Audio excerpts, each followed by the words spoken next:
बहुत ही शानदार कंसेप्ट है।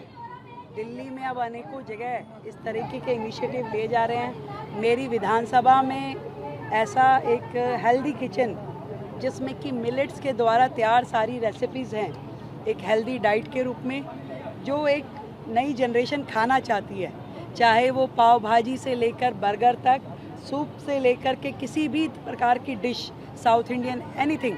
मैंने खुद यहाँ पे आकर के भोजन किया हुआ है, तो आई नो दैट कि मिलेट्स डोसा से लेकर के और मिलेट पाव भाजी तक कैसा अच्छा एक्सपीरियंस है।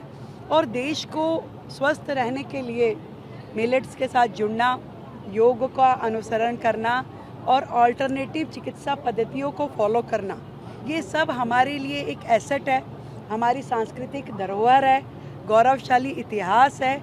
और इन सब चीज़ों का अनुकरण यदि हम अपने जीवन में करते हैं, इन्हें फॉलो करते हैं, तो आई थिंक कि पूरा का पूरा देश आगे बढ़ सकता है, समाज आगे बढ़ सकता है और हम अपने आप को हेल्दी रख सकते हैं। तो योग दिवस पे ढेर सारी शुभकामनाएं देती हूँ। आपने कहा है जिस तरीके से योग यमुना के तट पर आप योग करेंगे,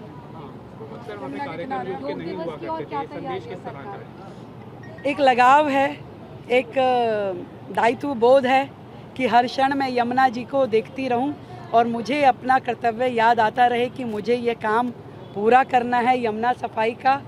और जितना ज़्यादा उनसे जुड़ी रहूंगी उतना मेरे जदोजहद में वो चीज़ें चलती रहेंगी और मैं और शिद्दत के साथ ये काम कर पाऊंगी।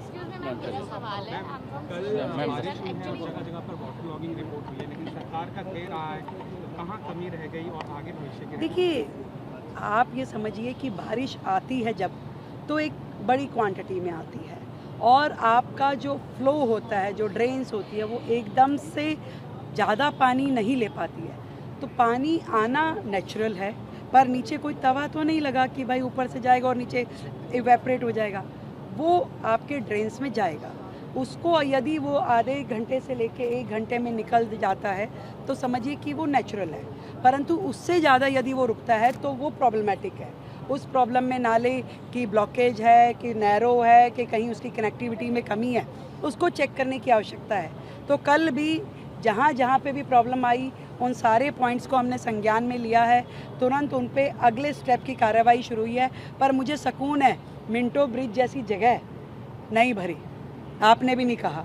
तो यानी कि चीज़ें दुरुस्त होने की दिशा में चल रही है और सरकार को जिस तरीके से अभी अल्पकाल हुआ है, हमारी जो पॉलिसी है, जो काम करने की नीयत है और जो जिस तरीके से हम चीज़ों को संज्ञान लेते हुए चेक कर रहे हैं, पूरे डिपार्टमेंट को उसमें इन्वॉल्व करके उनकी जिम्मेदारी फिक्स करके काम कर रहे हैं, तो मुझे लगता है कि धीरे धीरे बाकी जो पॉइंट अभी रहते हैं वो भी ठीक हो पाएंगे। कुछ काम हुआ है, कुछ होना है और कुछ और भविष्य में बेहतरी के साथ में होगा, इतना मैं दिल्ली की जनता को विश्वास करती हूँ। मैम, आम आदमी पार्टी एक एलिगेशन भी लगा रही है कि मोहल्ला मुझे लगता है कि थैंक यू। हर साल दिल्ली में डेंगू के केसेस बहुत ज़्यादा आते हैं, डेंगू की मच्छर काटने की वजह से अपनी जान गंवा देते हैं। तो इस साल डेंगू से बचने के लिए दिल्ली सरकार की क्या तैयारियां हैं? इसकी विस्तृत तैयारी की जाएगी और नगर निगम के साथ में मिल करके जो भी इसके लिए ड्राइव्स हैं उन सबको फॉलो किया जाएगा। Thank you so much.